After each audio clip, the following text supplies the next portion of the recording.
This is the Other 22 Hours podcast.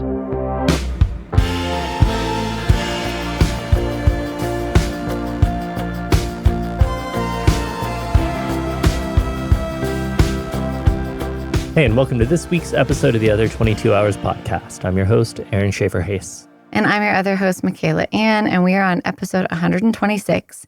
And this week we're featuring our conversation with Yancey Strickler. Yeah, Yancey is probably the most perfect guest we could have on this show and seems to be the culmination of the past 125 episodes that we've had because he is at the forefront of asking questions and shifting paradigms and most importantly, like creating solutions that affect systemic change in this world that enable artists and creatives to build sustaining careers based on their art. Yancey started as a writer for places like Pitchfork and The Village Voice before moving on to co-founding Kickstarter, of which he was the CEO for about 4 years. He also launched The Creative Independent. If you are a fan of this show and don't know about that, please go check it out. There's a link in the show notes. It is basically a blog and interview series with other creatives of various statures and is a source of emotional, practical wisdom for creative people. Sound familiar? And he also found something called Metalabel, which is a platform that helps creative people release work in small groups, creative people of all mediums. And most recently, he has launched and is in the process of launching something called A-Corp, which we spend a lot of time talking about in this episode. Yeah, this was a really profoundly inspiring conversation, I think, to both of us, safe to say. We talk a lot about the power that we hold as creatives and the emotional work that we need to do to actually recognize the power that we have, even long before we might feel we have leverage. And a lot about how, specifically in the music industry, how effective the industry is at keeping that power in limited view from us, convincing us that we don't have it. Yancey is constantly questioning and trying to illuminate how much of a fallacy that is and change the structures and the culture of putting the power in the hands of those of us who actually create intellectual property and not just the platforms or companies to exploit it. Power to the people, power to the workers, power to the creators. And together as a community, we outnumber and outpower all of those gatekeepers. Fill in the blank on which gatekeeper you choose. It is so up our alley. Also, in the vein of community here, we want to share with you guys a podcast that we have found that is awesome. It's from our friends over at the Bluegrass Situation. It's called the Finding Lucinda podcast, and it follows singer-songwriter named Ismay while they trace the roots of their musical hero, Lucinda Williams, hero of all of ours. Ismay road trips from Texas to Louisiana and Tennessee to meet Lucinda's early collaborators, dig through family archives, and visit the places where Lucinda got her start. This show features conversations with Charlie Sexton, Buddy Miller, Mary Gaucher, a past guest here. Finding Lucinda is available on the Bluegrass Situation Network or wherever you listen, probably where you are listening to this show right here. New episodes are coming out all the time right now, so go check it out. Yeah, we love our friends over at the Bluegrass Situation Network and all of their podcasts. Really excited to dig into Finding Lucinda. So as always, some of the topics we touched on our interview came from suggestions from our Patreon subscribers who all get early access to our upcoming guests and have a chance to submit their own questions. Our Patreon is constantly evolving, and it is the one and only way that you can support this endeavor. If you like to listen to this, we really appreciate any consideration to just do, the amount of a coffee a month. It goes a long way. A small operation, even like this, still has a financial toll, and we love the support. Yeah, we would love it if you rushed over there right now, but you can also just listen to this conversation with Yancey, get jazzed up about community-supported art, and then go support us then. If you happen to be a visual person, we are also on YouTube. If you'd like to see Michaela and I sit here and have these conversations with these wonderful people, you can go find us over there. There are playlists of all different kind of topics that we touch on, so you can find other episodes. Like we said, there's 125 other of these out there and new ones coming every week. But with that, we've yapped enough. Without further ado, here is our incredibly illuminating conversation with Yancey Strickler. Thank you so much for being willing to chat with us. When I saw your TED Talk, I'm going to admit I was ignorant of everything you've done up until this point. And then when I found even more about you, I was like, oh, this is like ideal for what we like to center in this conversation. I'd love to hear, just for our guests as well, a little bit of your background of you are a writer, but then what inspired you to want to create these other endeavors that we'd also love to hear about? Kickstarter, the Creative Independent, Bentoism, and now A-Corps. Yeah. Thank you for the invitation. I really appreciate it. And really, my story starts with being the son of a musician. My dad is a lifelong musician. He's a folk artist in country rock bands. Didn't make it. Worked in a record store. When I was born, growing up, his job was as a traveling waterbed salesman, and he would bring his guitar with him on the road. And so I grew up seeing the creative life as like a very natural thing, because my dad played all the time. Band practices in our house, like very much a part of life, but also seeing how piecemeal it was. And it's like you're grateful when you have a gig or get paid in some way. Often it's just about doing it. I knew that there was a dream for that to have been his entire life that did not happen. And I was brought up playing music with him like I was supposed to make it, where he did not. I could tell I was supposed to, and I just wasn't as talented as him as a player, but had a great, huge passion for music and all of that. And I always made music, but I was more of a writer, and my path ended up being writing about it, initially for Pitchfork in the late 90s, and then The Village Voice and alt weeklies all around the country, and just love discovering things, love introducing people to things, just like what I'm most passionate about. And I moved to New York to do that, and had day jobs in like radio, and started a tiny record label, and was making zines with friends, and was just always had my day job, and then had all my side gigs, which made no money, but that was what was fun. And one of those came to be Kickstarter. One of those was through a new friend I'd met who had a wild idea for a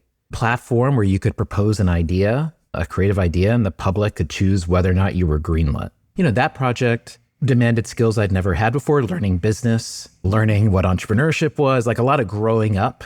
But I really see like the trajectory, and even to the things I'm doing now, they start with being just what my childhood experience was and what was natural to me. And certainly through Kickstarter, saw over and over how, say, a successfully funded project would change someone's life financially, emotionally, in terms of credibility to their community of like, you're real. And as the creative practice and creative life has grown, like so many people, there's a crazy stat, 48% of Americans have an active creative practice, music, writing, or making art. Half of Americans.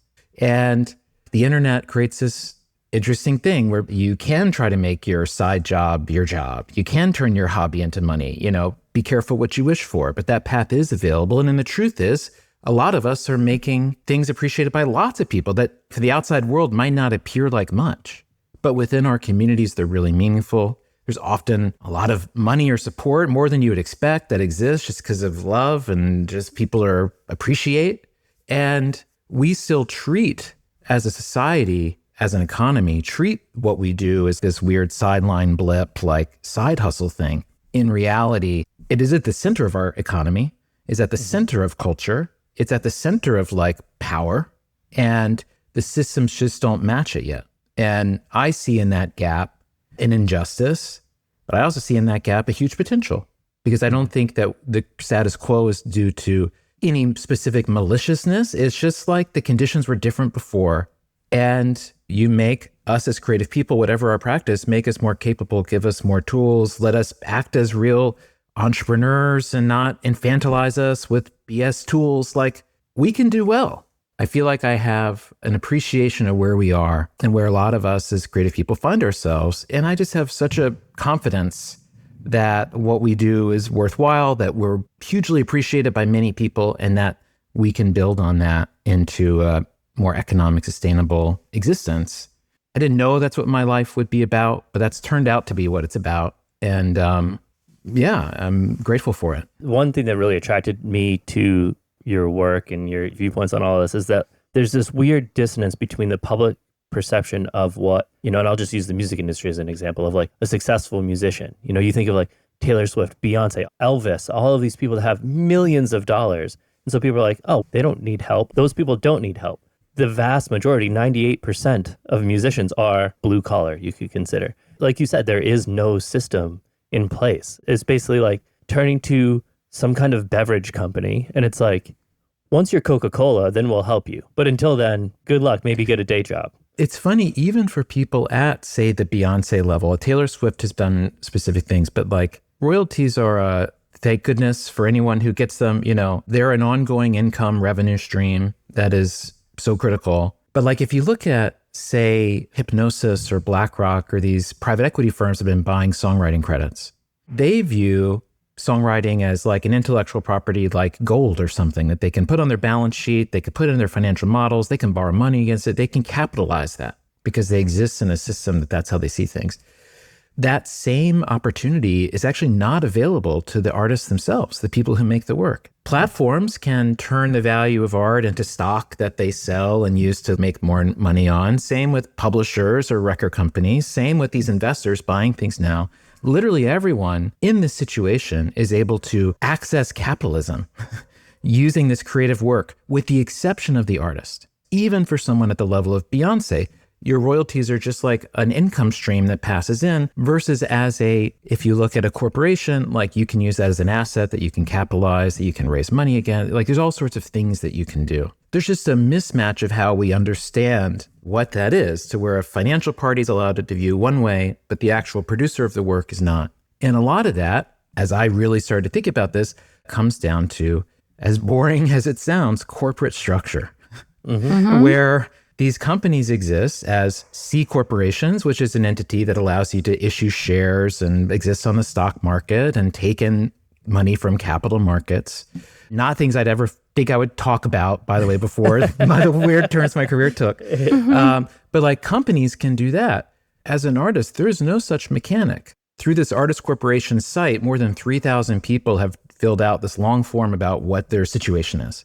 And half of the people who've written in have no structure at all, no corporate entity, which to me just means it's a side business and they're probably making less than 10 grand a year or something, and it's fine. For the people who have an entity, which is about half of those people, about 40% are an LLC.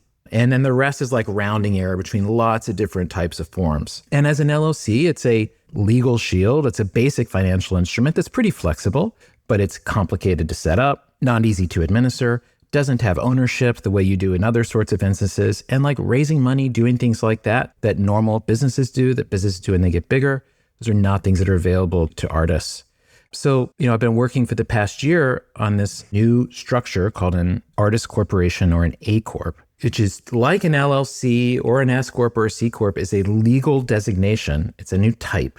You have to pass a law to make that happen. We're working on passing a law in a specific US state that will be strategically valuable for artists and will be a great first place to get started. And it will allow, as an artist, as a creative business, for you to register yourself as an artist corporation. I'm both a creative person and I'm an entrepreneur. It allows you to take in both for-profit and nonprofit money.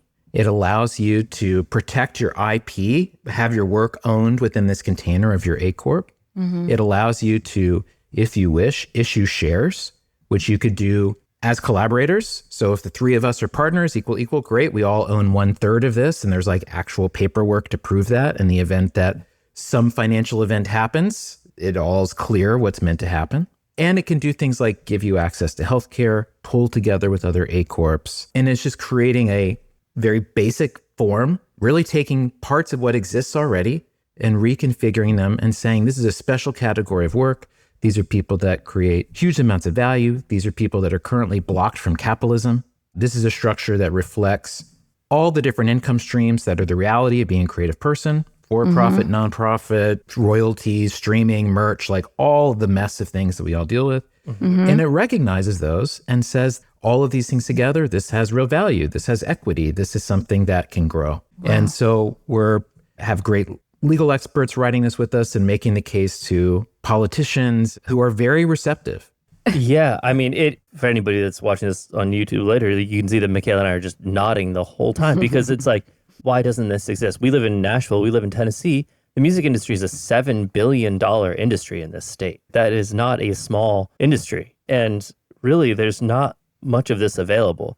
We both have LLCs, and I admittedly just set up an LLC last year. I did it to be able to access capitalism for tax purposes, for all of this, to be able to have more capital, to have more legitimacy in the eyes of the system that we live in. And it has blown my mind how many people, be it other musicians and peers or friends that are outside of the music industry that the response to me setting up an LLC has been kind of like, is that legal? Like you're doing like some shady tax stuff. And I'm like, I am a business. I own and run a business. I can imagine that on top of having to present and grow this idea of an A-Corp legally, there's also a public perception that you're trying to go up against here as well. Certainly for, if you're a musician or a filmmaker, depending on your practice, like every industry interaction you've had has probably been somewhat adversarial.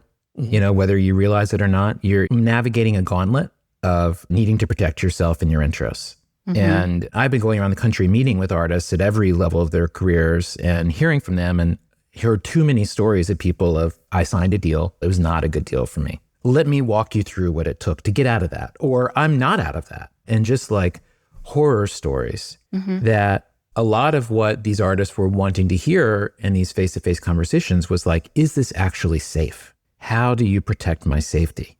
So much of us are just trying to get to the point where we can get our shot. The people who got that and got their shot are like, yo, that was like, I got done dirty, And so I think those sorts of questions that we have, they come from a scarcity mindset. They come from a mindset of we assume we're being abused by deals that we sign, because we often are. One of the most famous people in this industry said to me that the entire structure of all the labels, studios, publishers, all of it, it all exists to hide from the artist the true value of their work.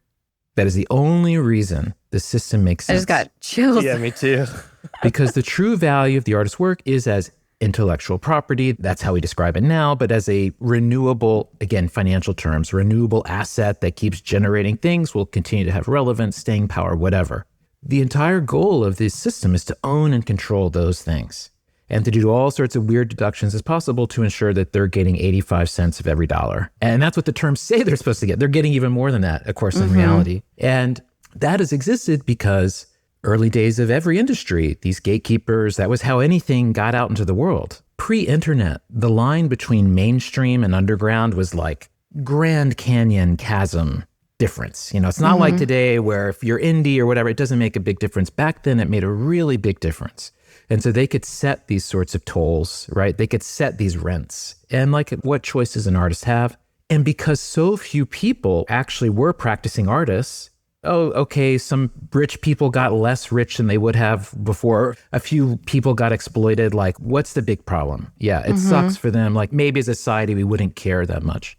But now you have 48% of Americans have a practice.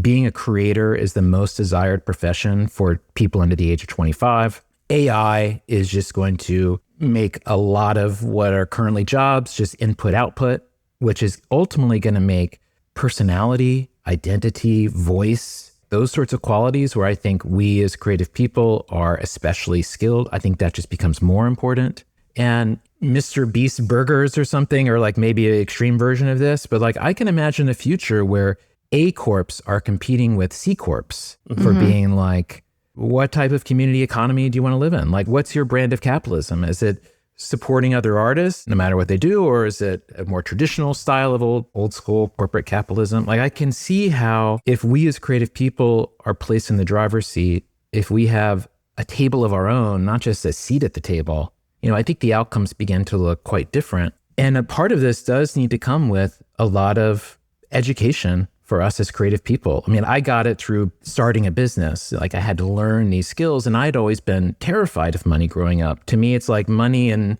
culture are like opposite ends of the room, and you care about one, you can't care about the other. I find a lot of my friends were raised with a similar sort of ethos and mindset. It doesn't serve you well. It is good to be educated. It is good to know how to handle your business. The world I hope for is one where we as artists and creators and musicians, we're making a better living from our work. We are investing in each other. One of the great things of old school Silicon Valley is that when people would make it, they would invest in like the next generation of people. And that's how you create just these massive amounts of wealth over time. It's just, let's just reinvest in each other and let's build out our universe. And that's the path I imagine, where Tyler, the creator, is putting checks in to young artists and helping them put out their first singles and is like not exploiting them the way that, say, a traditional, but was thinking about them as this is a younger version of me. Yeah. So I think that's the culture that we could create together. I love all of this. We are in our late 30s. We met in music school in New York City. We went to the New School. And we've had this path where in our 20s, we went on tour a lot. We played in bars, we partied, all this stuff. And then in our 30s, we're married. We started having children. And Aaron built this recording studio. He shifted from being a touring drummer to being a producer. And we both started shifting our mindset of like, oh, we're building businesses. We are artists and creatives, but we have to get serious, especially bringing children into the world. Like we have to like pay for daycare and like all this stuff. And I had been releasing records. I had a record deal with an indie label. And around this time of having kids, I started to rethink the structure and started to get mad that I wouldn't have my life's work given to my children, not even like for a monetary reason. And it's taken me a process. I got out of my deal, and I'm not even sure when this episode is going to air, but it's taken me a whole emotional process to get to the point where I'm going to do a Kickstarter to fund my next record. I want to own everything. Like I had this idea of, whoa, we could build this whole thing. And the stereotype is pretty true. Not an aging white dude who owns the company, who owns 1 million masters of albums that people put their blood, sweat, and tears to. We could do this. But the emotional work to get to the point where I believed that I had any power 10 plus years into my career is really difficult. At the end of your TED Talk, you say, artists don't need pity, we need power. And I'm so curious how we can convince ourselves to know that we have power, even if we might not feel we have leverage yet, because so much of this business of the music industry is being told you can't do it alone. You need the gatekeepers. You need a record deal. You need a booking agent. You're not going to be able to like build anything if you don't have an agent. You need all these other people. So how can we convince ourselves that we have the potential to gain leverage, but that we already have the power even when we don't have the big income, the big following, any of that stuff? Because how do we believe that creating art is meaningful and essential and not a narcissistic luxury? Well, if I knew that, I would take that pill every day. That last one in particular, that's a tough one. I want to hear more about your feeling of powerlessness, but just to speak to it just for a little bit. If I look at my emotional experience, like when I was a writer early on, like I would have loved to have written for Rolling Stone or, New York Times or whatever. There's like 20 outlets. I would have done anything to have my name in it, and it never happened. And that to me felt like that's the door that will lead to everything I wanted, and I didn't get it. Now, like if one of those places asked me to write for them, I actually don't know if I would do it, because now I have found a greater source of strength in like pure legitimacy. Maybe it's that the gatekeeper approval people, they are late adopters. They are not original thinkers for the most part. They're looking for what's already happening. And the sort of value and the sort of approval that matters most to me is like what my peers think. And a lot of the thinking that led to the creation of the project Metalabel that I do now is about how the start of indie record labels or different scenes really began by artists sort of legitimizing each other, almost like a Ponzi scheme of reputation. It's an A-frame. We build a house together through we do things with each other. And there's like a collective power that comes out of that. Mm-hmm. So what I think is that we don't need the approval of people from above. They're going to come too late to the party and they're going to be kind of lame, and like we'll use them if they're useful to us. But I think what's really valuable are just these interdependent networks among people like us, of like fellow artists, fellow people. And I think that is the path to making our own forms of legitimacy, our own types of institutions. We throw our own one-day festival where we build the bill and everyone looks amazing. We all get to be on the Coachella poster. Like we do those things ourselves, and people are gonna like follow. People are gonna chase. Like people don't know what they want. It's like we create those things and it brings the energy to us. So I feel like it is not that we could do it on our own, but it is that we can do it collectively on our own. The internet is like the victory of the losers. In a positive way, where think about like YouTube. YouTube starts, who puts up videos on YouTube? I don't mean this unkindly, but losers, people who can't get on TV or whatever. It's like, who's on YouTube? But you know what? There's a lot more of us than there are people who can get on TV. Mm-hmm. And over time, we come to be, as a mass, something even bigger, and something that then the people who are legitimate and who before would have looked down on us now are trying to get in the same space because there's been a new system of legitimacy created that bypasses these existing whatever. So I just think that it's not alone, but there is a degree of cooperation and co-alignment that I think we all benefit from. And that right now is informal in a lot of peer relationships. And it's like, how good a person are you? It's like how good your network, your community is. But I think that is a source of market power, that is a source of creative power, that is a source of emotional confidence. I think those are things that are within our grasp. You know, I personally just went through an experience of being extremely creatively burnt out 4 or 5 years ago for very similar reasons to these things and feeling extremely isolated. And ultimately, in trying to understand that, created a project that produced a very different situation for myself. Now I'm in many such groups and I do my own things, but I'm also probably half my time I'm collaborating with other people on projects, and it's quite nice. But when you say you felt powerless and then you felt powerful, can you talk about ways that would show up, or like what you think about, what moments say you think about when you think of that emotion? Even when I think about it right now, it feels like my mind is, zinging through examples of how I have felt powerlessness in the music industry. It feels factual. I'm like, no, I don't have any power in those, because I signed a indie record deal in 2019 and put the record out. And so I got financial support and industry affirmation, the backroom stuff that you're left out of when you don't have the label support of we can get this with YouTube. Radio stations will listen to us more to actually listen to your music. And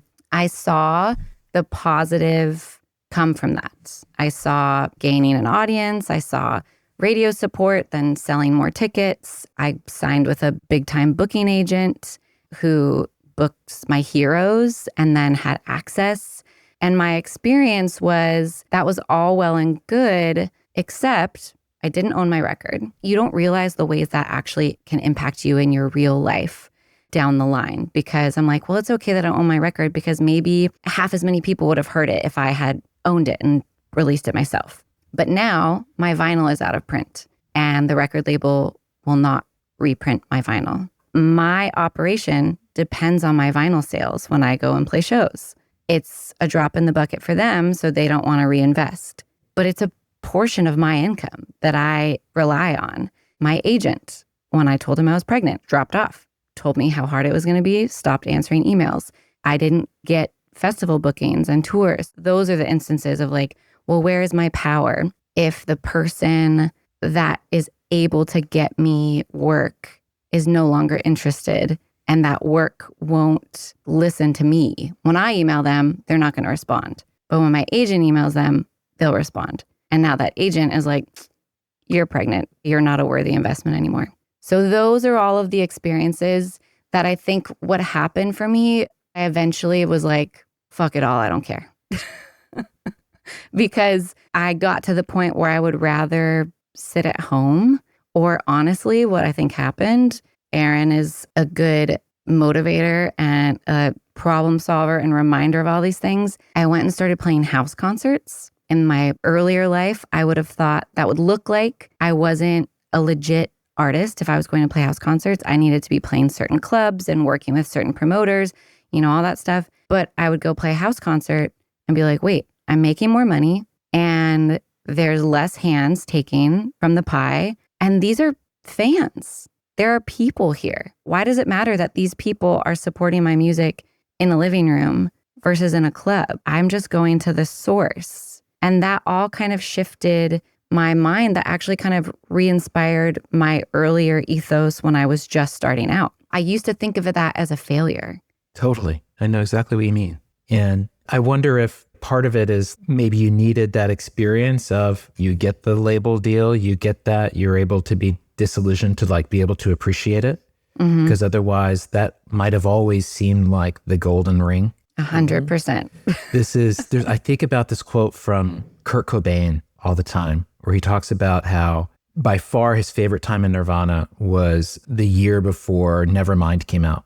And they were touring in a van around the country and they could feel that the music they were making was good and that people loved it, but no one quite knew yet. And he's like, if I could have just stayed in that place forever, I would have chosen to. And there's such a tendency we have to rush past the early start because we're in a rush to get big. I think of like when you have a birthday party at the beginning, it's like maybe only your 2 closest friends are there and you're glad to see them, but you're also like, what if no one comes? And you're all stressed and like, you're not appreciating that 2 of your best friends are there with you right now. And then eventually, actually, everybody shows up. And when they do, you're like, oh my God, I'm so stressed. I can't even talk to anybody. This is too much. And, you know, and it's like, that's fame. That's a creative career. And it's hard because we have egos, we have expectations. There's so many things that drive us.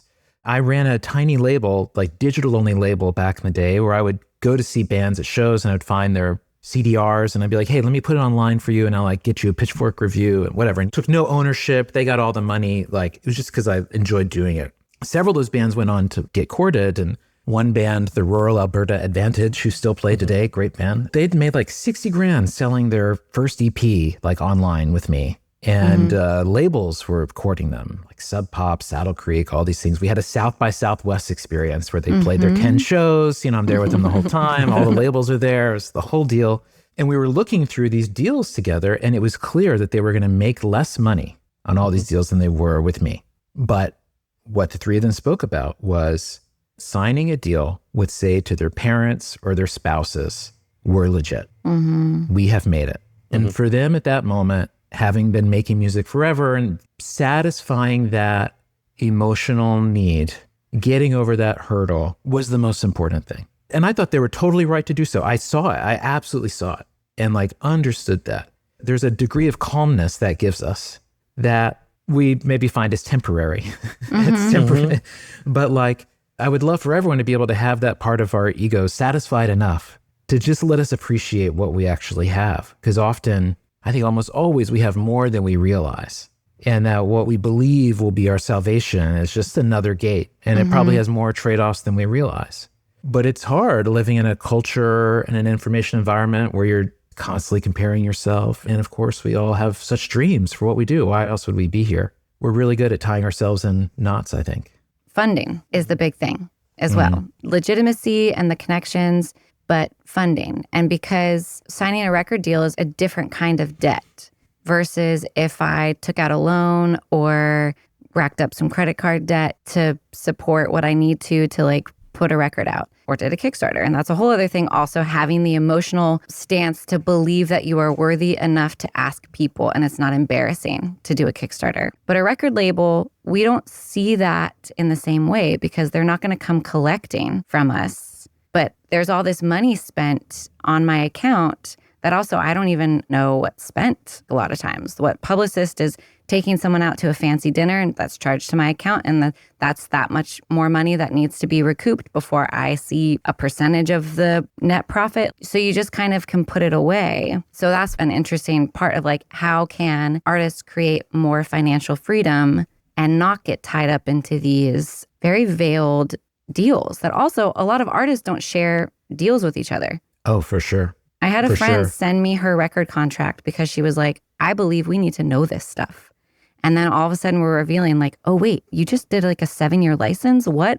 I feel like a dumbass because I signed an in perpetuity ownership and then having to grapple with that. Like, well, maybe I wouldn't have signed that if we knew more culturally with each other. For sure. I was at a dinner to A-list fine artists represented by the same gallery. They just started talking about their structures or the deal. They discovered they had wildly different financial arrangement, everything. And were just flabbergasted by that. They could not believe it. We as artists, creative people, enter these arrangements at a real disadvantage. You know, they can always pass on you and pick the next person. They make sure you know, like all of these things are tilted in very specific ways. You know, I think that everyone is still going to have their own self-interests in these situations. The world I envision with an A-Corp would be, say in that instance, if you had an artist corporation for yourself and you're like, great, this A-Corp represents like my studio practice. We'll make an A-Corp to represent this new record. You can invest what you would have done in advance. You invest to pay for the production of that. From that point on, I own 70% of the record. You own 30% because that's what we negotiated in this. And this just exists in perpetuity. And this is how we'll structure things. But it allows for the idea of there to be not like you are extracting your post-recoup earnings, but that there is a shared upside in a project that you are co-creating and like co-investing in together. Record labels are like banks for musicians. movie studios are banks for filmmakers. Like a lot of their power does come from money and does come from the terms they extract as a result of that. I think in an A-Corp world, my hot idea is that I think there's an A-Corp bank. Like I think there absolutely needs to be a bank that is loaning money to artists at like the right terms. It's like our bank, a co-op bank that's ours, a credit union sort of thing that is filling those gaps, a thing that's absolutely going to happen. And within what we made at Metalabel, like advances, recoups are such great tools. So we built that system so that anyone could use it. So that like us as a group of people, if we're going to help you put out your record, we can advance you $5,000 and that money comes back automatically through sales and it's fully transparent. There's no weird accounting. You click some buttons on a website, you could see your balance. But like those instruments, those tools are useful in themselves and they don't just have to come from the entities who've done it in the past. And there's even a world in which we can be doing it for each other, I think, at maybe not the same scale as, a giant record or something, but you can get pretty far. Yeah, the more I hear you talk about A-Corps, and again, just relating it to the music industry that we know, I'm hearing a lot of parallels, in essence, to like the union, to collective bargaining, strength in numbers, but more capital facing rather than being our advocate to the people that are the gatekeepers to capitalism. So I'm interested to hear your take on then this collective push and ownership and autonomy. How does that then deal with in this decade, the gatekeepers to the public being Spotify, Apple, YouTube, that actually get our art out there? I confess to not having a super insightful take on like streaming media, how that looks differently. I'm not sure, but I do think that we have to keep making the case and we have to keep creating new and interesting reasons for people to directly support and engage with artists. Ultimately, a little bit, we have to compete with the existing platforms who maybe offer convenience in exchange for meaning. And so we have to offer meaning and maybe it has a price tag and we make it as convenient as we can, but like it's something different. Yeah, we do still face the distribution challenges of we're still moving through these larger systems. I just have this faith that as we begin to build more cultural capital and energy together, which I think is what's been happening online the past 5 years, post-COVID especially, that we are maturing as a group, that the things people are doing are becoming more and more like advanced and innovative. And I don't know, I think we are breaking new ground, and that a world in which a group of artists operating in a group chat make projects that generate a lot of financial success and become a model that others can follow. I just think that we're capable of creating those things. I look at what's happened through Metalabel, and I think we've been a good example of fans will pay directly for things. We've had 25,000 collectors have bought a piece of a work on Metalabel in the past year, like $650,000 worth of transactions. And a lot of my writing and experimenting the last few years has been trying to release work in ways that are not just fitting into platform molds. Like last year, I released kind of a multimedia essay as a limited edition zip file that made several $1,000s. It's just so weird. People had to try. I think that the Spotifys, the YouTubes, the gatekeepers, those are like massive channels we all have to move through. But I think we continue to be the innovators. We continue to be the people that are coming up with things. Like we can create new lanes somehow. I think by having these conversations and, by people like yourself that go out and there are TED Talks and you share these ideas, because I think amongst artists and creators, this is kind of just like oh, duh. But these gatekeepers like Spotify, YouTube, Apple, etc., like it is essential to their own survival to keep the illusion that they are the only ones that can help us. They're the only ones that offer us this path. And so they spend millions of dollars towards us, like on a business to business level, to keep us thinking that that is the only path. Because as soon as we start having these conversations and start like realizing that our prison only has 3 walls and we can just turn around and walk out, then all of a sudden we have the power. I know there are some legal limitations to collective bargaining among musicians for specific reasons of like a jukebox law or something. Someone mentioned this to me before. But like certainly in a world of A-Corps, something like a joint musician boycott of a platform is actually easier to imagine because it's not about individual artists making a choice. It's like, hey, as a business unit, we're all deciding to make this choice because we believe these terms don't work for us and we're working for this goal. And like the difference of the B2B customer being an individual who they know has no say versus the B2B being a client of which they have to be quite anxious about what they think, the same way they are as the major labels. That definitely creates a very different dynamic. Right now, corporations having larger amassed accumulations of power and artists being little vulnerable nodes, that's just going to keep being the bulldozer against the field of daffodils or whatever. It's just hard for us to succeed. But if we show up in a form that they have to respect, that has real power, that works the way the rest of the world works, I'm inclined to think that there are different outcomes that can happen. I do feel like there is desire for change brewing. There's lots of artists. I mean, even Taylor Swift talking about master ownership and different bands taking their music off of Spotify. Or even somebody like Evan Honer, I'm not sure if you know who, he's a younger artist kind of in the Americana songwriter scene who he's actually the youngest artist we've had on here because we like to have people that have had both the ups and downs. But he became TikTok famous and was able to convert that into live audiences. He got 7-figure label offers from every label in Nashville. And that's confirmed by a friend of ours who is a VP of A&R at one of these labels. He's like, yep, we all offered him 7 figures plus.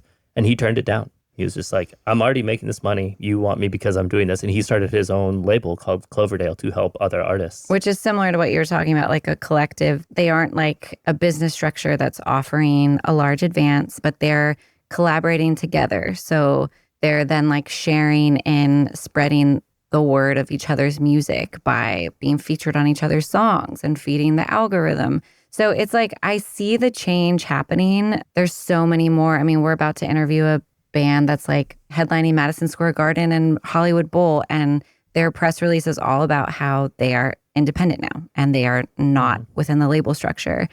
But the challenge is also like all of the tools that we use to communicate, to find out about each other. Like the reason I found out about you was Instagram. I think about this all the time. I'm just like, every mode, my iPhone to even like talk to people, it feels like every single channel is run by an evil corporate overlord.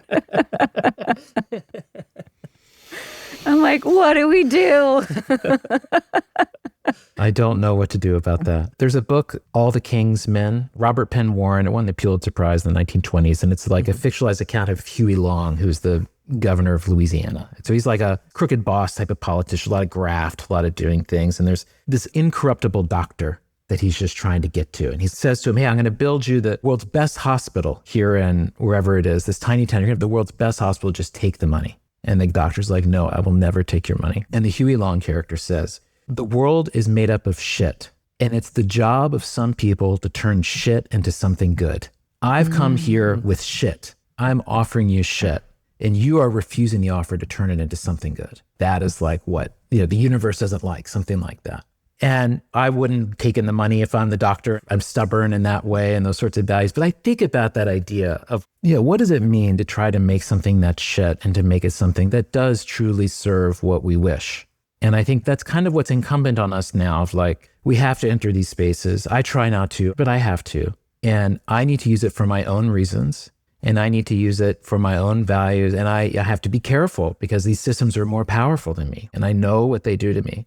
But how do I feel like I'm using them more than they are using me? Which might be foolish, but I have like my inner core of the people I'm planning projects with. And we have our group chats and we have our workspaces. And then every now and then we venture into the outside world with a release. It's like, all right, we're get our coats on, let's go. Everyone get ready. And then you go out together into the world. Whenever at Metalabel we put out a project, I always write in our chat, asterisk holding hands, like we're all holding hands as we do something. So you're not alone. So you go out in public, you put your thing, you all AstroTurf plus one each other, we're all triangulating our message and you hope it goes well. Probably you always end up slightly disappointed because we dream big, which is great. We shouldn't judge ourselves against our dreams, nor should we discount our dreams, and then we get to do it again. There's a line from Virgil Abloh in one of his books where he says, looking back, the one thing I realized was that no work was better than the chance to make a new one. That's the infinite game of art. It's not a finite game with winning or losing. It's just continuing to do it. My father not getting the record deal he wanted, but still playing music all the time, playing music to this day, the best guitar player he's ever been today, you know, at age 75. That is winning. He loves music as much as he ever has. But culture doesn't say it like that. It doesn't feel like that. But, you know, when I was growing up, I probably had like 70 peers who I thought of as like, I'm in competition with these people. And I lost for many of those years. Like I was like, whatever, I just had the weirdest name. But then over time, it's just, well, who loves it and is still doing it? And that's really what matters. So I think that those cycles of being with my people, my friends, being in my rehearsal space, making things together, enjoying being dazzled by what's possible, the things that happen that you don't know are going to happen. You venture into public. You really hope this is the one everyone gets exactly the way, you know, probably does more than you think, but you can't take the compliment, you know, whatever. And we repeat, as long as we can support ourselves doing it, that is a great life. You talk about the battle of it not feeling like whatever, just ego. These are the places I go with that. Let me just be with other people. Let's just let it be fun. And then I'll get to do it again. Yeah, I love that. Yeah, that's so beautiful. It's a great kind of closure to our conversation. We like to ask one kind of final question, which in a sense to me kind of sits solidly in the realm of bentoism, which I know we didn't get into. We'll put a link to it in our show notes because it's something that really resonates with me, and I hope we get a chance to talk about that more at a future time. But it's a question of something that somebody has said to you along the way that continues to resonate and inspire you going forward in the work that you do. There's so many, I don't even know where to start. I'm just going to go with the first clear one that came to mind. Perfect. Which is something I read, not something I specifically sold, but there's a essay by C.S. Lewis called The Inner Ring. And he talks about how in our life as a writer or as an artist of any type, we spend all of our days thinking about and longing for this inner ring of the people most in the know, the people at the top of whatever our practice or profession is, and that we make our choices thinking, what will the inner ring want from us and how do we get in? And everything we do is aspiring to do that. But then one day, maybe we arrive in this inner ring and we discover a couple of things. Number one, we discover that these are not the people we thought they were, that it is political. It is not for reasons of truth and beauty like we thought. It is for all sorts of other reasons that are not what we wish. And we also find that for that inner ring, there's an even farther inner ring that they all aspire to and that they look to. Within that inner ring, there's another, and so on. And he says, the quest for the inner ring will break our hearts until we break it. And the way we break it is to stop aspiring for the inner ring and instead to aspire for the only thing that matters, and that is to be a master craftsperson in whatever we do. And as a craftsperson, your name will not be celebrated. Your name will not be known except by the other craftspeople who know how quality work is made. And if you do this for long enough, you find yourself in something that looks like an inner ring to the outside, but is in actuality something different. You will find yourself in a group of friends, all people who appreciate the work, who know what it is to make it, and are there to do it for the right reasons. And you discover that is the only ring that really matters. The quest for the inner ring will break our hearts until we break it. I have to tell myself that all the time, because those are the voices of comparison. Those are the voices that discount the things that are unique about us, that look wrong from another angle. And we often look at ourselves in the least charitable light. Similarly, there's a Jimmy Buffett line I always think about. He said, they used to tell me I was uncategorizable, and now they tell me I'm a category. Same vibe. And so there is just a degree of, you could call it stubbornness, you could call it being insane. Like there's a lot of things that you can call it. But I think the people who, know how to find their voice, know how to be confident in it, know how to not run from it, we are all capable of that. And a lot of it is just about how generous we are with ourselves. But yeah, the inner ring, beware the inner ring. And that's why I do think about peers, but these are not the people on top. The peers I think about are people like, who do I respect? And I want to be in a place of mutual respect with people I see as being in integrity. And I want to imagine they would look at my actions and think I respect the way that person, that to me is, if I'm orienting towards that, I think I'm probably doing okay. That was really beautiful. I honestly felt like crying. Yes. I was like, I got my reading assignment for this evening. This whole conversation feels really grounding in a purposeful life, while also you are actively trying to create tangible ways to help people live that purposeful life, which is really incredible. We live in the society we live in, so we need things to survive. And sometimes I think the way of the artist is like wishing we didn't have to. And I love that what I'm hearing from you is just like such a deeper regard for one while prioritizing the essential need for the other, not putting your head in the sand and wanting to really serve and help communally, which is incredible. Yeah. And I should mention, like, all of these projects are with so many people. Like, I have amazing collaborators and all of these things that make it not only possible, but fun. And, you know, being a part of a conspiracy, a plot with a group of people you love and respect. I mean, what's more fun? So, yeah, I mean, I think there's many moments of doubt. It's constant doubt. You step back and I think, as I hope you do, you feel grateful for the commitment that you've been able to make in your life. Man, Absolutely. beautiful. Yancey, thank you so much for making time this morning to sit with us and to just share your viewpoints and your experience and your wisdom. It's been incredibly enlightening. Yeah. So grateful. I'll come down to Nashville. Let's hang out. Yes, please. I'm sure I'll hit you up later and be like, can we have you on just to talk about bentoism or something? Yeah. So we'll definitely be in touch. follow-up. Thank you so much. Thank you both. Thank you to all of you who subscribe to our Patreon or on Spotify, Apple Podcasts, YouTube, or wherever you get our show. If you haven't subscribed yet, take a second to do that right now, and we'll see you back here next week.